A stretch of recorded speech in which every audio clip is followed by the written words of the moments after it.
6 poin dari 2 laga awal menjadi bukti bahwa Garuda Muda tidak sekadar datang untuk meramaikan turnamen. Mereka datang untuk menantang, bahkan mungkin untuk menaklukkan.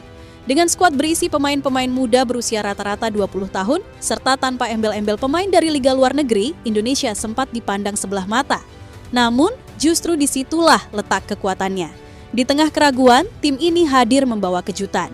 Di balik performa solid dan permainan atraktif yang jarang terlihat di level kelompok umur Asia Tenggara, ada sosok Coach Gerald Van den Berg, pelatih yang tidak sekadar menyiapkan taktik, tapi juga menanamkan karakter. Ia tidak mengejar sorotan dengan uji coba kesana kemari, tidak pula sibuk membangun narasi yang berisik di luar lapangan.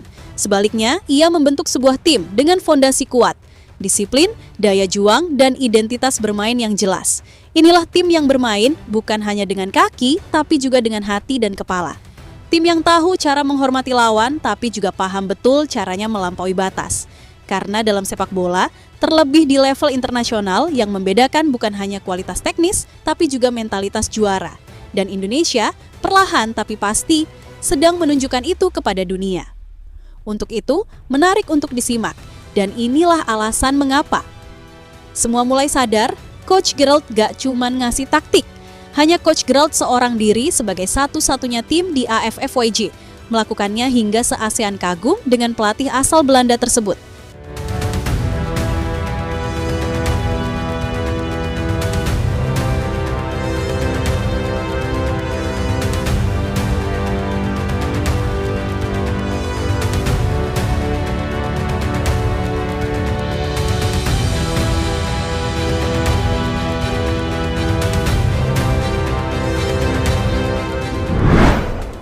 Ya, Timnas Indonesia kini bukan lagi sekadar pesaing.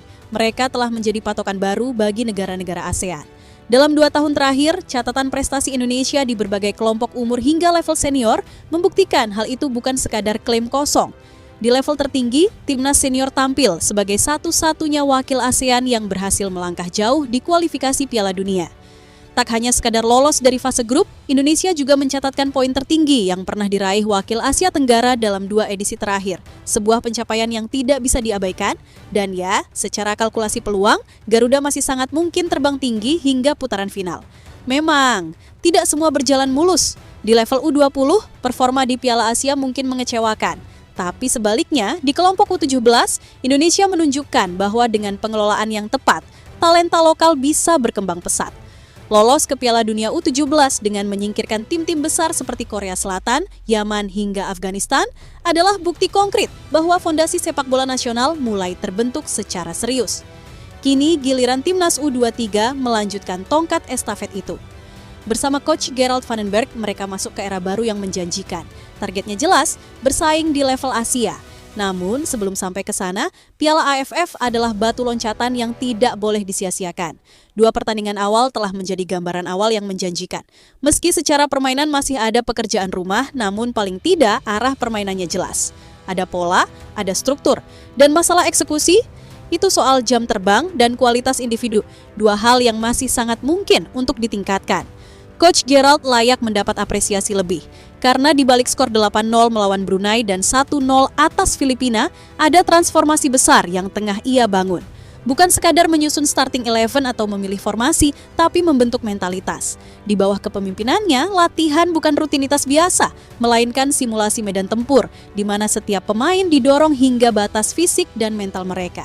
Gerald bukan hanya pelatih, ia adalah taskmaster yang sedang menempa generasi baru Garuda dengan tangan dingin dan visi besar. Sepak bola bukan hanya soal bakat, ini tentang kerja keras dan dedikasi. Begitu ungkap Coach Gerald, kalimat sederhana yang mencerminkan filosofi kepelatihannya. Prinsip itu pula yang menjadi fondasi dari setiap sesi latihan intens yang ia rancang, bukan hanya untuk membentuk keterampilan teknis, tetapi juga untuk membangun karakter dan daya tahan mental. Karena bagi Gerald, pemain yang hebat bukan hanya mereka yang mampu menggocek bola, tapi juga mereka yang siap bertarung dalam tekanan. Di pinggir lapangan, Gerald Van den Berg adalah seorang jenius taktik. Ia dikenal jeli dalam membaca celah permainan lawan dan cermat dalam menyusun strategi untuk mengeksploitasi kelemahan tersebut secara maksimal. Tapi dari semua yang ia tunjukkan sejauh ini, mungkin yang paling mencuri perhatian adalah keputusannya menunjuk Muhammad Ardiansyah sebagai kiper utama. Sebuah keputusan berani, mengingat nama-nama seperti Cahya Supriyadi atau Dava Fasya memiliki jam terbang lebih tinggi, terutama di level internasional. Namun keberanian Gerald tidak datang tanpa pertimbangan. Hasilnya, 2 pertandingan, 2 clean sheet. Lebih dari itu, kemampuan Ardiansyah dalam build-up dari belakang menjadi elemen penting dalam skema permainan Indonesia. Di sanalah terlihat bahwa keputusan ini bukan sekadar perjudian, tapi sebuah langkah taktis dengan perhitungan matang. Coach Gerald menunjukkan bahwa ia bukan hanya tahu bagaimana meracik strategi, tapi juga mengenal secara mendalam setiap potensi pemain yang ia miliki. Ia paham betul dengan komposisi yang ada, tim ini harus bermain seperti apa. Ia pun sadar bahwa perjalanan masih panjang dan perbaikan demi perbaikan tetap harus dilakukan. Namun sejauh ini, pondasi yang sedang dibangunnya jelas. Sebuah tim yang tak hanya kuat secara teknis, tapi juga matang secara mental dan siap bertarung hingga titik akhir.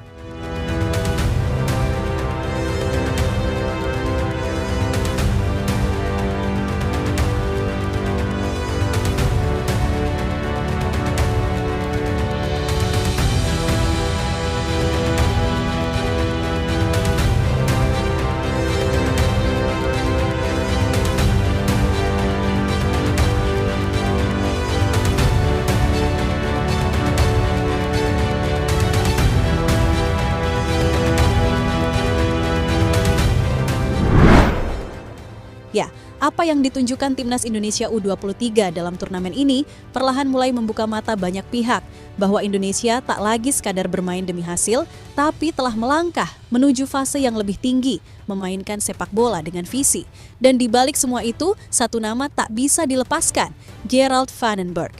Dialah arsitek utama dari transformasi ini. Coach Gerald bukan tipe pelatih yang hanya datang membawa taktik lalu pergi. Ia hadir membawa kendali penuh.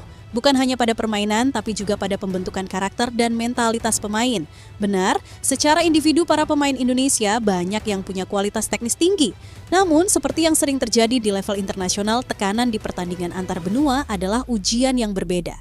Kita sudah sering menyaksikan betapa pemain yang bersinar di liga domestik tiba-tiba tampak biasa saat mengenakan seragam timnas. Bukan karena mereka kehilangan skill, tapi karena mental bertanding di level tinggi adalah tantangan tersendiri. Itulah ruang yang coba diisi oleh Coach Gerald. Ia sadar, talenta tanpa keteguhan hati akan mudah goyah. Maka, di samping urusan strategi, ia menanamkan pondasi mental juara kepada anak-anak asuhnya. Mental yang tak hanya bicara soal menang, tapi soal bagaimana tetap berdiri ketika permainan sedang tidak berjalan sempurna. Karena sepak bola bukan soal siapa yang lebih hebat saat semuanya ideal, tapi siapa yang bisa bertahan dan bangkit di tengah tekanan. Kami membangun formasi hari demi hari, mendorong kemampuan kami dan berusaha menang meski tahu itu tidak mudah, ujar mantan pemain PSV tersebut. Kalimat yang terdengar sederhana, tapi mencerminkan pendekatan metodis dan visioner yang ia terapkan. Ya, Coach Gerald tahu betul bahwa kemenangan hari ini bukanlah tujuan akhir. Ia sedang menyiapkan sesuatu yang lebih besar.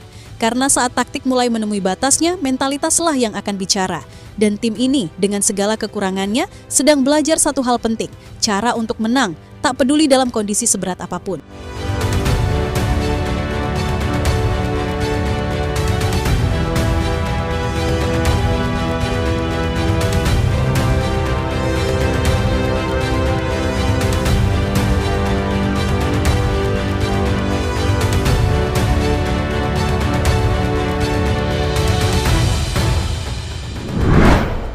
Ya, dengan apa yang ditampilkan sejauh ini, wajar jika tim-tim rival mulai sadar bahwa Indonesia di kejuaraan ini bukan tim yang bisa dipandang sebelah mata.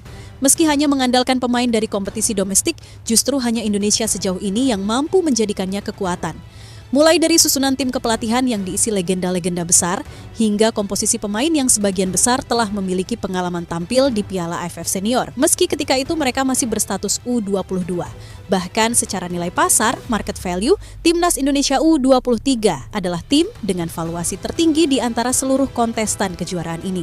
Fakta ini menunjukkan bahwa bukan hanya dari sisi permainan, tapi juga secara struktur dan potensi, Indonesia tengah bergerak ke arah yang sangat positif.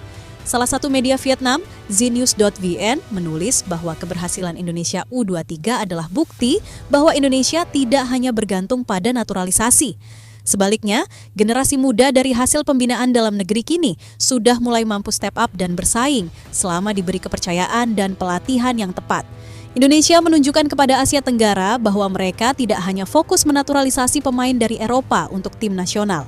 Di level usia muda, fondasi yang ada saat ini menunjukkan potensi besar, tulis mereka. Tentu, 2 kemenangan awal memang jadi modal besar.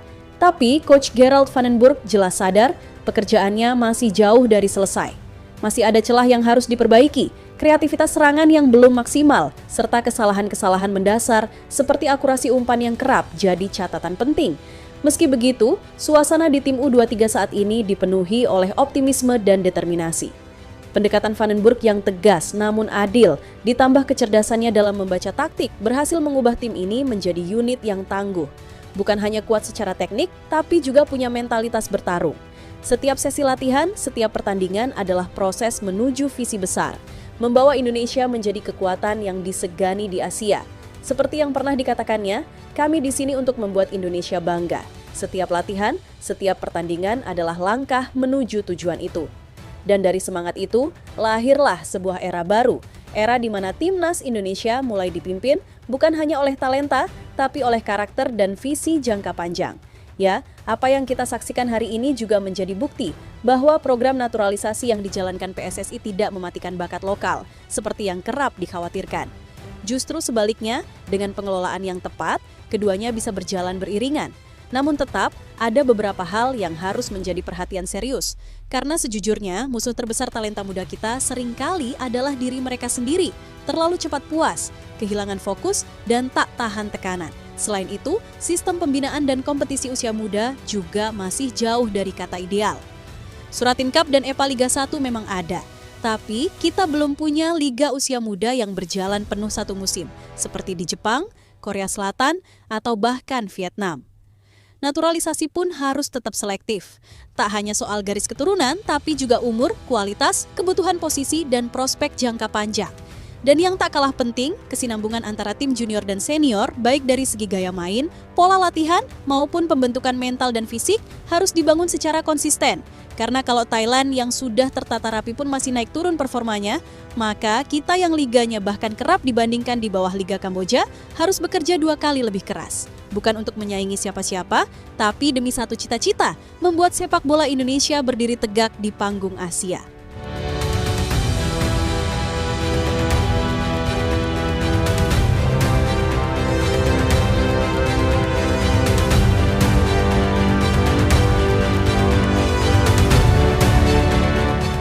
Jadi itulah tadi cerita dari Garuda Aktif hari ini. Jangan lupa pantengin terus cerita menarik lainnya di channel ini dan jangan lupa klik like-nya serta tulis pendapatmu di kolom komentar.